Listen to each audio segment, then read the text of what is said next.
എൻകൈലോസിങ് സ്പോണ്ടലൈറ്റിസിൻ്റെ ലക്ഷണങ്ങൾ നടുവേദന ആയിട്ട് പിടുത്തം, രാവിലെ പ്രത്യേകിച്ച് ബുദ്ധിമുട്ട്, പിന്നെ അതിരാവിലെ വേദന ആയിട്ട് രോഗി എണീക്കുക.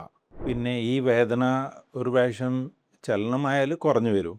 വേദനയുടെ ഗുളിക കഴിച്ചാൽ നല്ല മാറ്റം ഉണ്ടാവും. സോ നടുവേദന കൂടാതെ കണ്ണിൽ പ്രശ്നം, കണ്ണിൽ ചോന്നിട്ട് വേദന ആവുക, യുവിഐറ്റിസ് അത് കാണാം. പ്ലാന്റർ ഫെഷ്യാറ്റിസ് മടമ്പ് വേദന, അതും ഇതിൻ്റെ ഒരു ലക്ഷണമാവാം. ഷോൾഡർ വേദന, ആൽബോ വേദന, എവിടെയാണ് പേശികൾ നമ്മളുടെ എല്ലിൻ്റെ മേലെ അറ്റാച്ച് ആവുന്നത് അവിടുത്തെ നീർക്കെട്ട് ആയിട്ട് ആവുന്ന ബുദ്ധിമുട്ടും ഇതിൻ്റെ ലക്ഷണമായിട്ട് കാണും. സോ എൻകൈലോസിങ് സ്പോണ്ടലൈറ്റിസിൻ്റെ ലക്ഷണങ്ങൾ നടുവേദന ആയിട്ട് തുടങ്ങുമ്പോൾ നമ്മൾ സാധാരണ വിചാരിക്കും ബൈക്ക് ഓടിച്ചിട്ട് വേദന ആയിരിക്കും, ഓർ കാര്യങ്ങൾ ശരിക്കും ചെയ്യാത്ത കൊണ്ട് വേദന ആയിരിക്കും. അങ്ങനെ ഈ സിംറ്റംസ് മിസ്സായി പോകും. അതുകൊണ്ട് എൻകൈലോസിങ് സ്പോണ്ടലൈറ്റിസിൻ്റെ സിംറ്റംസ് കറക്റ്റായിട്ട് മനസ്സിലാക്കിയാൽ നേരത്തെ ഇതിൻ്റെ രോഗനിർണയം ചെയ്യാൻ പറ്റും. പിന്നെ പറ്റിയ ട്രീറ്റ്മെൻറ്റ് എത്ര പെട്ടെന്ന് സ്റ്റാർട്ടാക്കാൻ പറ്റും.